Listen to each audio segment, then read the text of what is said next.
like to discuss Nottingham Forest today, the transfer business so far, because it's been really busy, spending over 60 million, bringing in 6 major summer signings so far. We'll discuss them one by one in a little bit, but there's still a lot of work to be done at the City Ground. I think Steve Cooper's almost got a mini rebuild on. However, so far so good. I've been quite impressed actually by the transfer business that they've been doing, and I'm quite confident that the rest of the signings that they will make will follow the same type of sort of player profile. So that's what we're going to be discussing today. And the reason for it, not just I've been impressed, is because like many other neutral football fans, I found myself really rooting for Nottingham Forest towards the end of the season, delighted that they got promoted, because I've never seen them in the Premier League. Well, I was alive when they got relegated in 1999, but I was just a little boy, got absolutely no recollection of them whatsoever playing top flight football. Obviously aware of their rich history in English football, but I've never seen them in the top flight. So I'm quite excited to see them next season and how they get on. The transfers they're doing make me a little bit more confident that they'll be okay actually, because towards the end of the season, like I said, I was really rooting for them. That game against Bournemouth, I was a bit gutted actually that it went so wrong for them and they got beat. And I was a real sort of team Nottingham Forest for the playoff final. So when the final whistle went, the promotion was confirmed, happy days. You could almost appreciate the celebrations. And as a football fan, you had a little smile, thinking good to see Nottingham Forest back. But immediately after, well, not immediately, like a couple of weeks later, quick enough, you're looking at Nottingham Forest's squad, the makeup of it, and you're thinking, they could be in trouble here. There's a lot of work to be done in the summer because of all the players that they had on loan that some played really big parts in their promotion. The likes of Spence and Gardner in the team from the first game to the last game. Crucial to the way that they played. They're two of their most impressive players last season. But then they had other players, some with bigger important roles than others, like Zinchenko. You've got Max Lowe there. You've also got Keenan Davis on loan too. And I expected Nottingham Forest to go and sign one or two of these players. Max Lowe and Zinchenko in particular, because I thought it was low-cost squad depth to some extent. Obviously, Spence was always going to be a bit difficult to keep a hold of him because of the interest from more established and bigger Premier League clubs like Spurs. But I looked at it and just thought, well, Steve Cooper's going to have a lot to do. However, I must confess, so far in the transfer window, I've been every time Nottingham Forest make a sign, I think, yeah, all right, I think this is a good one. And they're just getting better, to be honest with you.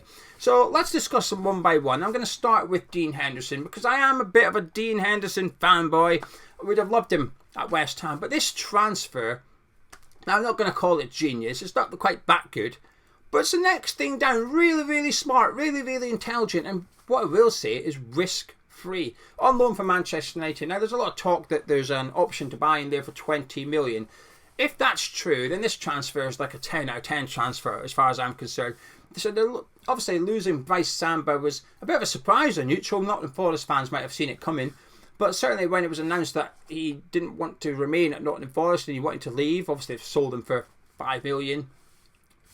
I was a bit, whoa, okay. I thought he was a decent championship goalkeeper, probably good enough for the Premier League. A bit of a character, I think, and that's why you sort of appeal to him. Sometimes that can overshadow the ability of a player. When you don't support that team, you sort of become a little bit more attracted to the character of him, if you like. So when he left, I thought, wow, that's big gloves to fill. And I think getting Dean Henderson in is brilliant. I'm a big fan of him. But in regards to the option to buy, if Nottingham Forest stay up, I think it's fair to assume that Dean Henderson's had a big hand in that. Pun not intended there. But if he has had a big say in Nottingham Forest staying in the Premier League, for £20 million for who will be 26-year-old Premier League goalkeeper, it's quite cheap, I think. I think it's an absolute bargain. And if it doesn't work out, you can pack him back to Old Trafford. If you get relegated, you can send him back to Man United. It's risk-free. I think this is a really, really clever sign. I think he was a big part of the reason Sheffield United stayed up, and a big part of the reason Sheffield United got relegated the following year. Just been unfortunate at Old Trafford because he suffered a lot from COVID, really badly, especially compared to other players that picked up COVID. And then David De Gea, I think, has been in really good form for the last couple of seasons, so he's just struggled to get in ahead of him. So I think it's a good move for Henderson with the World Cup coming up, and I think it's a good move for Nottingham Forest, actually. And funnily enough, that Bryce Samba thing might turn out to be a real blessing in disguise. Now, there's one player Nottingham Forest have signed I've never heard of, Biancone. £9 million. I had a little look to sort of get a brief idea of to what he is, not necessarily who he is. In terms of his ability, can't tell you anything. But in terms of the player profile, it's ticking the boxes of the rest of the signings. The age, I had a look at his positioning and the fact that he's sort of traditionally a right back, if you like. But at the end of last season, he was playing in a back three, which suits the way that Steve Cooper's Nottingham Forest was playing, particularly for the 3/4 of last season anyway.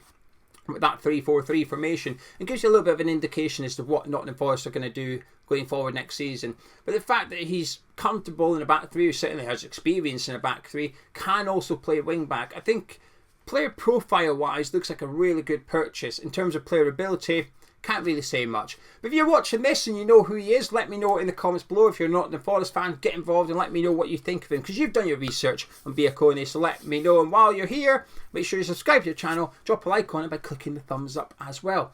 Anyway, shall we move swiftly on to the latest signing, the biggest signing, Neco Williams, £18 million from Liverpool. Obviously spent last season on loan at Fulham, looked really good in the Championship. But I think sometimes that's easy. I think it's, do you know what I mean? It's easier to look good in the best team in the league than it is in the worst team, isn't it? Unless you're a goalkeeper and you're always busy, then you're alright. So 18 million is a hefty fee. But as I always say, is there such a thing as overpaying for the perfect player? The player that has everything that you need for that role in that team. You almost have to pay what you have to pay to get him there. And I think Neco Williams does that. Spence was massive for Nottingham Forest last season. The way that Forest played heavily relied on their wing-backs, and Spence in particular, with the fact that he got forward. His link-up play with Ben and Johnson on that side as well was incredible at times. So, huge loss not getting Spence back. So they've gone and got his Welsh teammate. I mean, it's not quite Welsh teammate because Brennan Johnson doesn't play every game for Wales yet. But they're both good friends. They've already got that relationship off the pitch. It's just about establishing it on the pitch now. And I think Williams ticks a lot of the boxes they're looking forward. Gets forward really well. If it was a traditional back four, I'd perhaps have a little bit more reservations as to whether he's not that he's good enough, that he will excel as much. My confidence in him being a success at Forest would lessen a little bit. But in that wing back role that we've seen Forest play last season, I think he's almost guaranteed to be a bit of a success, actually. I think this is a really, really good signing, because you know he can do it in the Championship. One of the best players in the Championship, and for that position, should be able to step up to the Premier League, can do it for Wales, and it's from Liverpool. You know, it doesn't matter if that player can't get into the Liverpool team. It doesn't mean he's a poor player. It just means he can't dislodge Trent Alexander-Arnold from his position, which nobody's going to. There's a handful of players in the world that could do that. So I think this is another really good signing for Nottingham Forest. Because the wing-back roles, well, let's talk about the next one then. Omar Richards, signed from Bayern Munich, who will be playing the left wing-back role for Nottingham Forest next season. A player that everybody's sort of aware of and captures your attention. You know, comes through Reading's academy, and then Bayern Munich come in and buy him. Hang on a minute, what? He must be good then if Bayern Munich are after him, right? I've only seen him play once for Munich, and that was against Bayer Leverkusen. He was part of the reason I chose to watch that game that weekend. And if memory serves me right, he was alright. He got stuck in, worked hard, got forward reasonably well, but his passing just wasn't quite as good as the players around him. You know, like when you've got the likes of Josh Kimmich in the team and Serge Gnabry who are passing the ball around, zipping it around with pace and whatever. If I remember, Omar Richards was just not quite good enough on the ball, but off the ball I thought he was good. It'd be interesting to see how he gets on. He comes with, you know, a decent reputation for a player with limited football appearances. But again, on paper, player profile wise, good age, English, come through the English academies, who's homegrown, can play that left wing back role. It's ticking a lot of the boxes again. And when you play with wing backs, I would argue that they're possibly your most crucial players. The wing backs have to know their roles inside out and have to play them really well. Otherwise, you're going to struggle. You look around the Premier League at the teams that have been most successful using wing backs. Chelsea, you know, at the minute with Tuchel play with wing backs. Ben Chilwell, Reece James. How crucial are they? If they play well, Chelsea play well. Sheffield United, when they got promoted and stayed up that first season, when they had Edna Stevens and George Baldock, two players that know the roles inside out and they know exactly what's required of them, it makes a success. It's the platform for the team doing really well, because when you're defending, you've got to get back. But when you're attacking, you've got to get forward and you've got to get the crosses in. So I'm more confident in the Neco Williams transfer working out, but that's just because I've seen him a lot more. But the Omar Richards one, it definitely intrigues me. I'll say that for sure. Now, they've also brought in centre-back Niakate as well for 9 million from Mainz. A really good centre-back, actually. Left-sided, left-footed player. On the ball, fantastic. He'll dribble out of that back three with it, no problem. His passing on the ball is brilliant. He was a captain as well, so they're buying a leader. He's got that fantastic qualities. Really tall, strong centre-back. However, he's got some mistakes in him. It's a really good purchase. I think the price tag is seen for around about 10-15 million. A really good signing at that price. I think he's definitely a Premier League standard centre-back, but he's got some mistakes in him. For those who don't know, I don't mind watching Bundesliga, by the way. I am blacking a little bit, but I have a form of opinion on most Bundesliga players. French football, don't watch anything. Italian football, don't watch anything. Spanish, very, very little. So it goes, in terms of minutes watched, Premier League, I don't know, 6 games a weekend, probably, something like that. I watch a load of Premier League, a decent bit of Championship, a decent bit of Bundesliga, a little bit of the Scottish Premiership, and then after that, believe it or not, it's the MLS and Australian A-League football, but that's just because of kick-off times. So Bundesliga, I don't mind watching. Niakate is a very good signing, but again, in terms of the age, in terms of the player profile, it's the same as every other signing that Nottingham Forest have made this summer so far. Will he be a success at Nottingham Forest? I think so, but I do think he will cost Forest, maybe not points, but goals. I think there will be a couple of errors next season where you'll look at him and almost question his ability as a centre-back or his place in the team. However, if you stick with him, if he gets enough time, if he settles in quickly, he will be a really good signing for Nottingham Forest. Like I said, his ability on the ball as a centre-back is superb. Expect to see him dribbling out of that back three. Expect him to see him almost creating stuff from that back three. And under Steve Cooper, Forest don't mind going long at times. They don't mind going direct. And I think he could be crucial. It's almost like having a quarterback in your team with him at the back three. So I would expect Nottingham Forest's left side to be quite... Last season, I feel Forest were a lot stronger down the right-hand side for the reasons we've already mentioned. But I feel that might flip round. In the left-hand side at the minute, should Omar Richards live up to his billing, is looking quite tasty. But they need one player over on that side. We'll get onto that in just a minute. For now, we're going to discuss their new £18.5 million striker Awoniyi from Union Berlin. 15 goals in the Bundesliga last season. The Liverpool striker you've never heard of. He didn't play a game for Liverpool. They signed him when he was 18, loaned him out, sold him to Union Berlin, but he spent a couple of seasons, settled in really well, developed really well, still just 24 years of age. And he's now Nottingham Forest striker for next season. And I have to say, I think this is a fantastic signing. I think he'll suit the way Nottingham Forest play really well. I think he'll suit the Premier League. Or should I say, I think the Premier League will suit him. The defenders in Premier Leagues, they don't mind a physical battle, do they? Neither does he. And when you look at him, given his height and how strong he is, you might think he's a target man. And I think you'd be a bit naive to think that, because he certainly doesn't play like one. He loves getting in behind the defence, a bit like Jamie Vardy does. Now, I'm not comparing him to Jamie Vardy in terms of his ability or even his pace, because he's not the fastest striker in the world. He's not slow, he's average for pace. But Jamie Vardy would like to play on the shoulder of a centre-back and use his acceleration and speed to get away from them.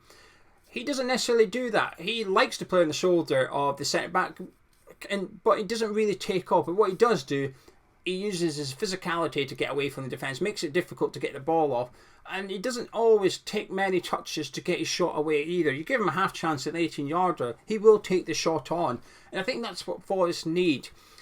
Forest needs somebody that's clinical. They will probably get less chances this season than they did last season in the Championship. They're going to need a clinical striker.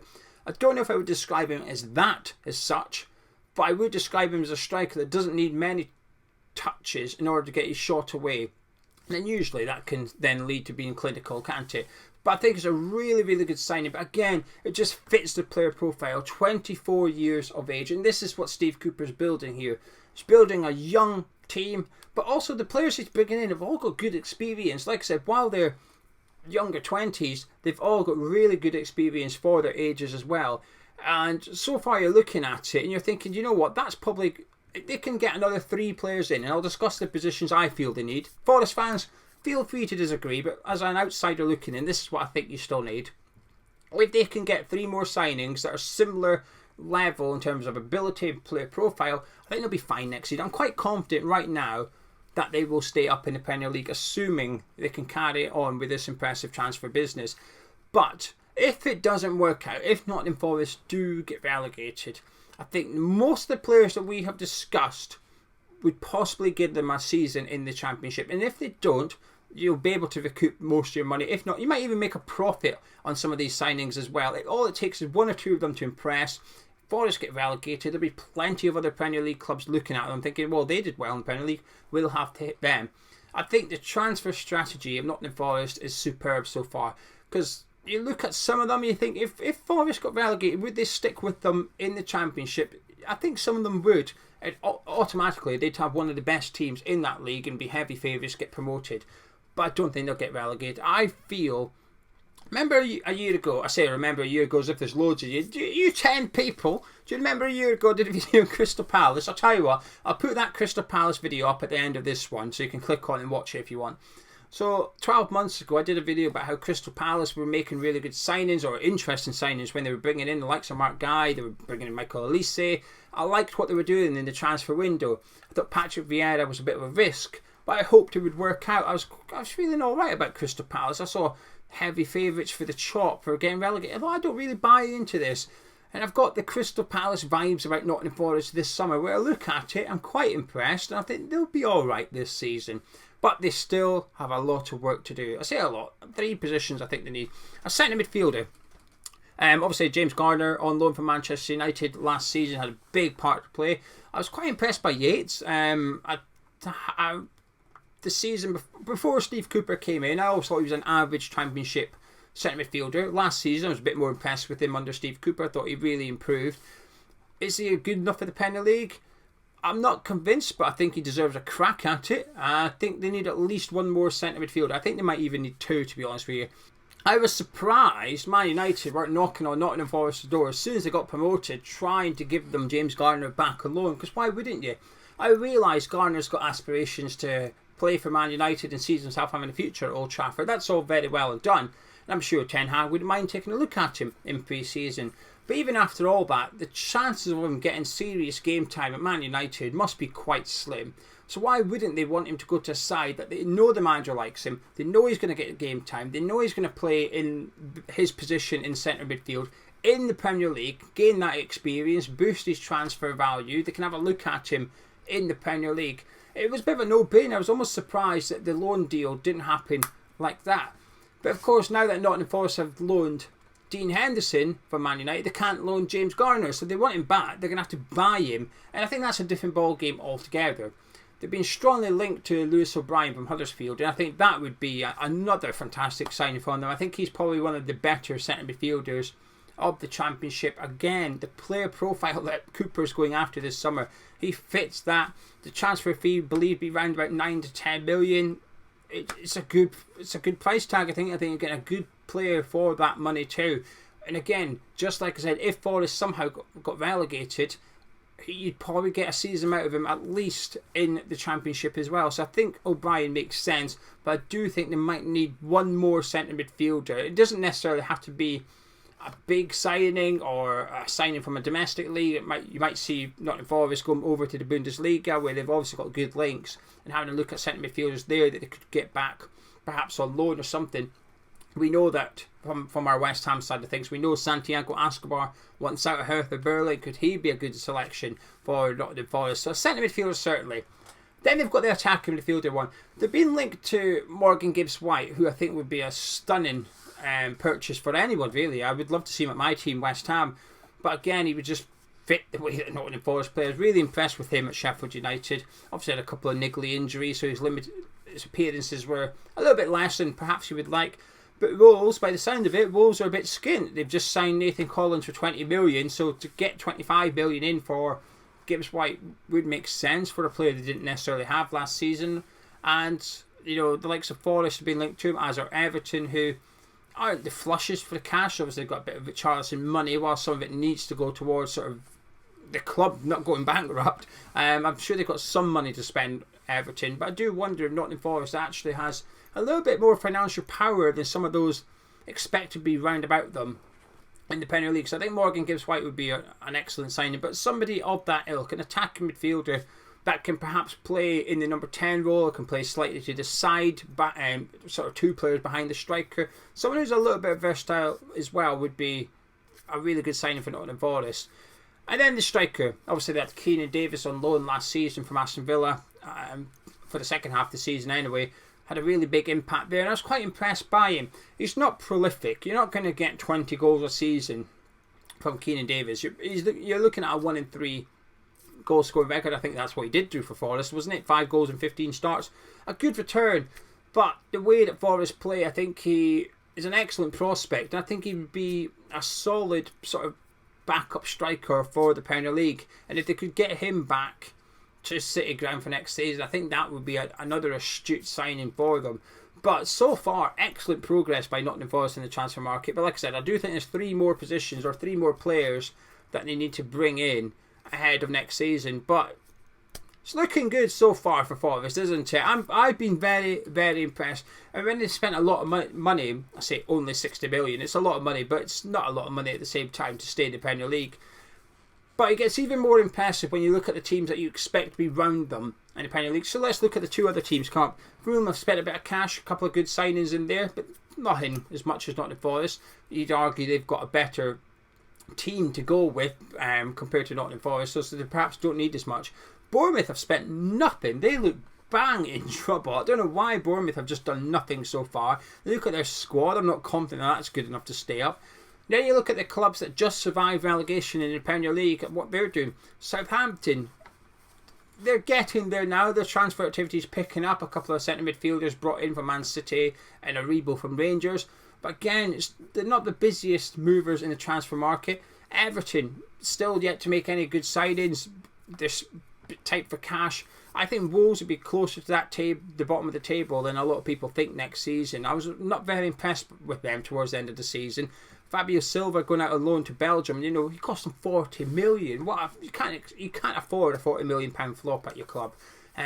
So Forest, very, very impressive, and I'm quite confident that they're going to survive relegation next season.